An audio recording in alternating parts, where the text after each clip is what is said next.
So this is the sample rack, and I can't put a lot more bottles in here, otherwise the shelving's going to give in. So just a few samples around what we've got here.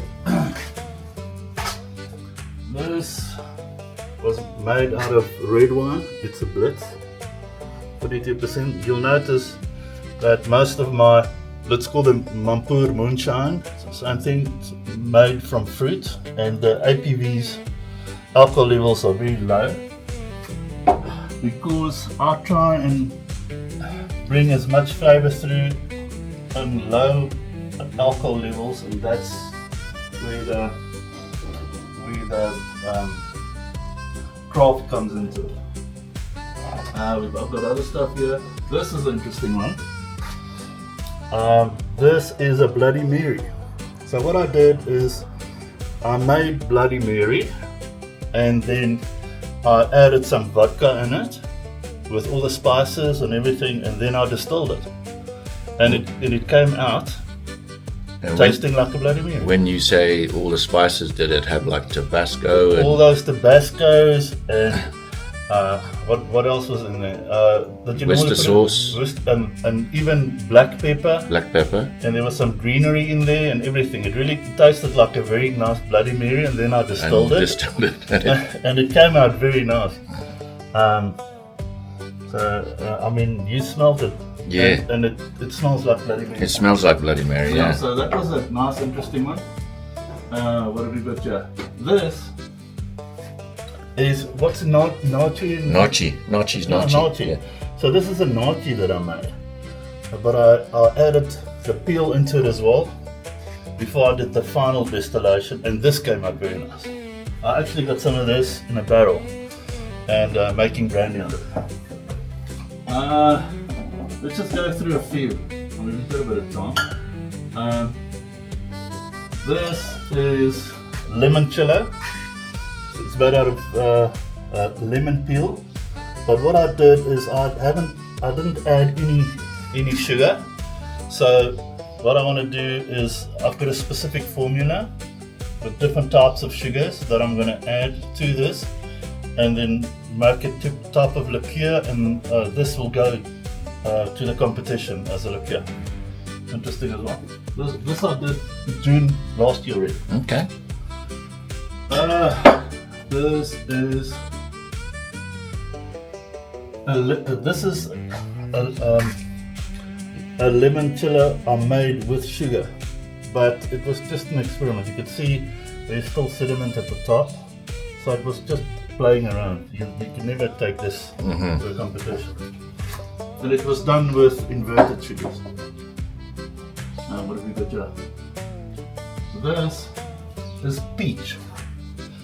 It's a peach. It was done with red peach. Came out very nice as well. So that's one of the fruits I did. Let me just see what else is. This is dates. A friend of mine had a lot of dates, so I picked up some dates, and I made a date Mampoer out of it. And on average, Hilmer, what is the percentage volume on most of those? I'll try and do it between 40 and 45. Okay. Yeah, that's most of them all like it. This is plum. I made a plum. We call it prime in Afrikaans. Yeah, this one came out very nice, because one of the main factors of your product is the quality of your fruit. Okay, and even when in the season you actually get your fruit, because in the beginning the quality is a lot less than towards the end of the season. So I try and get it towards the end, high quality, and then how rotten it is. The more rotten, the more flavors you get out of it in the fermenter. And then there's other stuff as well. Like if it's fruit that was processed before the time and washed, then you use specific yeasts. But other fruits who's got wild yeast in it already, sometimes I just use the wild yeast itself. So this is mango. So you can see I've been busy. Yeah, for sure. Okay, this mango I brought that one down to 40%. Long story, but I stuffed up the cuts. I'll explain to you a bit later what the cuts is. And I had to distill it again, and I stuffed it up again, and the third time.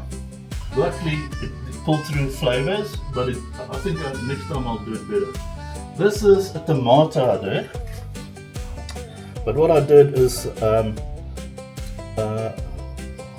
I distilled it, the second, and you'll see the second thumper had fresh tomato in it. So it distilled the alcohol through the fresh tomatoes, and I wanted to see how much of that flavour came through. And so this one smells like tomato, and tomato doesn't really have a nice smell.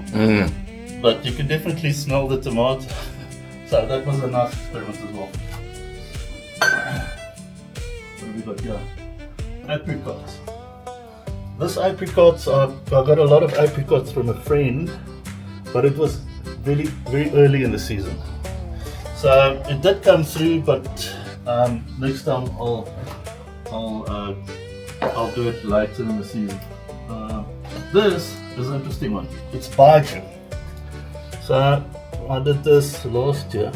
It's a special way where you actually use rice, and then the old Japanese way was using it's like what's a swarm? It's not bacteria. It's anyway. It's a specific type of rice that converts the starches into alcohol, and then you use rice. They call it a rice bomb, or a yeast bomb that converts the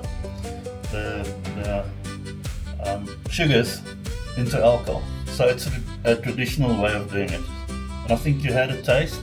Yeah. And it's been.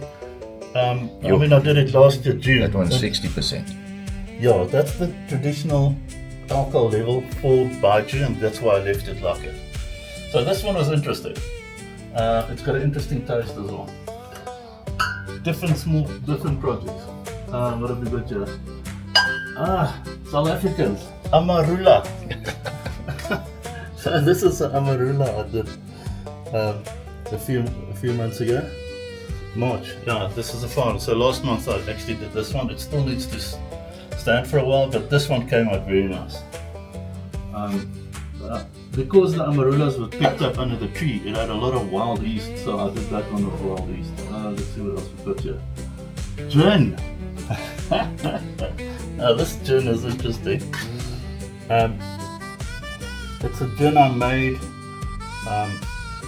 with licorice and peppermint. So the peppermint is grown in the garden, and the licorice is a combination between star aniseed and licorice roots. So this is the 5th time I've tried this recipe, and I think I've got the balance right. So the idea is to have a layered gin. This is a sipping gin. It's not, you're not going to drink it with tonic and stuff like that. So the first sip you get a lot of junipers, and then the second sip the junipers falls away, and then the licorice and the peppermint comes through, and it stays for a lot longer in your mouth. So this is an interesting one as well. I'll have a box of 12, please. I've only got 2 left. This one is one of my favourites. In Afrikaans we call it appeliefies, gooseberries. So I had a lot of high quality gooseberries in the fermenter, and wild yeast as well, and this one came out very nice. We've got a few more that we'll do here. We don't have to go through everyone. This, I call it the Blitz. This was done with raisins, black raisins. So I used black raisins through the fermenter, and then I distilled it as well. And in South Africa, Blitz is actually Mampoer that was created with grapes. So there's 2 categories. The one is with the skins, and the other one is without. So this is with the skins, and that's how I distilled it. It came out very interesting. Here we go. This is yellow apples. So I made one with apples. The apples I left in the sun. They became very rotten, and then I processed in the fermenter, and this is what came out. It actually came out very nice. What else? Blah blah blah blah blah. Amarula. Can wind it up. Yeah, let's wind it up. There's a few more other stuff as well, like grappos and all kinds of stuff. But that's mostly the different ones we got here. Nice collection. Now, is that seriously? I mean, you've got a lot of bottles there, and Yes. a lot of them are all full. Are they going to just sort of stay in storage over time and just No, get I actually older, or are you going to get rid of them, or what? When I say get rid of them, give them. I'm going to give most them of away it to- away, yeah. get other ones from other distillers, and then we start evaluating it. So this is just a few. I've got a lot more in boxes all over. Okay. So I'll show you, and it's not just this. I've got whiskies and different types of whiskies and rums and different types of stuff like that as well. But they're not yet. Okay. We can chat about it later. Cool. Okay. Thanks, Hilmer.